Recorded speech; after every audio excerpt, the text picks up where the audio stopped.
ایک بزرگ تھے تو وہ کنویں پہ پانی بھرنے گئے تو ایک خاتون بھی مٹکے میں پانی بھر کے جانے لگی تو تھوڑا کیچڑ تھا، وہل تھا، تو ان کی نظر پڑی تو انہوں نے کہا کہ ذرا دھیان سے پاؤں نہ پھسل جائے۔ تو اس خاتون نے گھڑا رکھ دیا اور اس عالم سے مخاطب ہو کے کہنے لگی کہ میں اگر پھسل جاؤں گی تو کیا ہوگا؟ گھڑا ٹوٹ جائے گا، دو آنے کا بازار سے اور لے آؤں گی، لیکن حضرت اگر آپ پھسل گئے تو کچھ نہیں بچے گا۔ عالم کا پھسلنا، عالم کا پھسلنا، ایک جہان کا پھسلنا ہے۔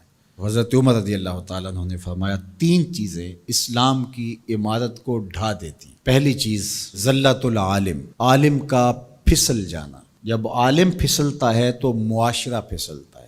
عبداللہ بن معتز نے کہا کہ عالم کے پھسلنے کی مثال کشتی کے اندر ٹوٹ پیدا ہو جانا، انکسار پیدا ہو جانا، سوراخ ہو جانا ہے۔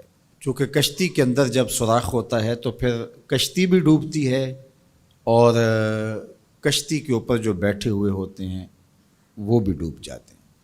تو عالم جب خراب ہوتا ہے تو وہ خود بھی برباد ہوتا ہے اور اس کے ساتھ جڑے ہوئے سینکڑوں ہیں، ہزاروں ہیں یا لاکھوں ہیں، وہ بھی برباد ہو جاتے ہیں۔ دوسری چیز وجدال المنافق بالکتاب، اور منافق شخص کا کتاب اللہ کو لے کے جھگڑے شروع کر دینا۔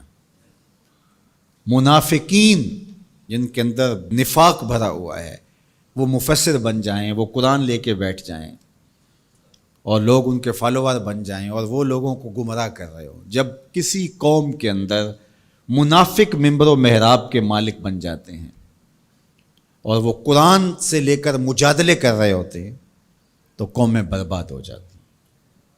اور آج آپ دیکھ لیں، آج سوشل میڈیا کے اوپر ایسے ایسے مکروہ لوگ بیٹھے ہوئے ہیں جو قوموں کے اندر بگاڑ اور تفریق کی بدکاری میں کوئی کسر نہیں چھوڑ رہے اور قومیں برباد ہو رہی ہیں۔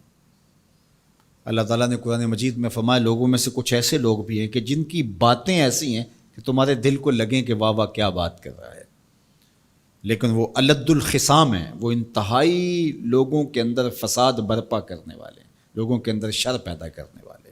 فرمایا تم ایسے لوگ دیکھو گے قرب قیامت میں کہ وہ پچھلے گزرے ہوئے لوگوں پر لعنت کریں گے۔ وہ کہیں گے جو دین ہمیں سمجھ آیا ہے وہی دین ہے۔ ماضی کے اندر بڑے بڑے محدث، فقیہ اور بڑے بڑے بزرگ، وہ کہیں گے ان کو کیا پتہ تھا، دین کی تو سمجھ ہی ہمیں آئی۔ اور آج ہم دیکھتے ہیں کہ لوگ کہہ رہے ہیں کہ ہمارے جیسا تو کوئی زمانے میں ہے ہی نہیں، دین کا تو فہم ہی ہمیں ملا ہے، ماضی میں تو سارے لچھے بیچتے تھے، انہیں کیا پتا تھا دین کیا ہے، اور بزرگوں کی پگڑیاں اچھالی جانے لگی۔ تو کہا کہ دوسری چیز جو اسلام کو گرا دے گی وہ جدال المنافق بالکتاب، منافق کے ہاتھوں میں کتابیں آ جائیں گی اور وہ کتاب اللہ کو لے کر کے قرآن پڑھ کے، حدیث پڑھ کے لوگوں کو گمراہ کر رہے ہوں گے۔ تیسری چیز وہ حکم الائمۃ المدلین، ان لوگوں کے ہاتھ کے اندر اقتدار آ جائے گا، ان لوگوں کے ہاتھ کے اندر قوت نافذہ آ جائے گی جو خود بھی گمراہ ہوں گے اور لوگوں کو بھی گمراہ کریں گے۔ جب یہ تین چیزیں ہو جائیں، حضرت عمر نے فرمایا تو اسلام کی عمارت ڈھا دی جائے گی۔ جب فتوے حکمرانوں کی مرضی کے مطابق دیے جائیں گے اور وہ اپنی خواہش کے مطابق فتوے کا معیار طے کریں گے تو پھر نتیجہ وہی ہوگا جو اس وقت پوری دنیا کے اوپر مسلمانوں کا ہو گیا۔ اور آج اسلام دنیا کے اوپر غریب الوطن ہے، ایسا غریب الوطن کوئی نہیں ہے جیسا غریب الوطن اسلام ہے۔ 56-57 اسلامی ملکوں کے اندر بھی اسلام کو کہیں جائے پناہ نہیں مل رہی۔ اج دین نبی دا وانگ یتیمہ کر کر تکے کھاوے، کتھوں لباں عمر بہادر جڑا روندے نوں گل لاوے۔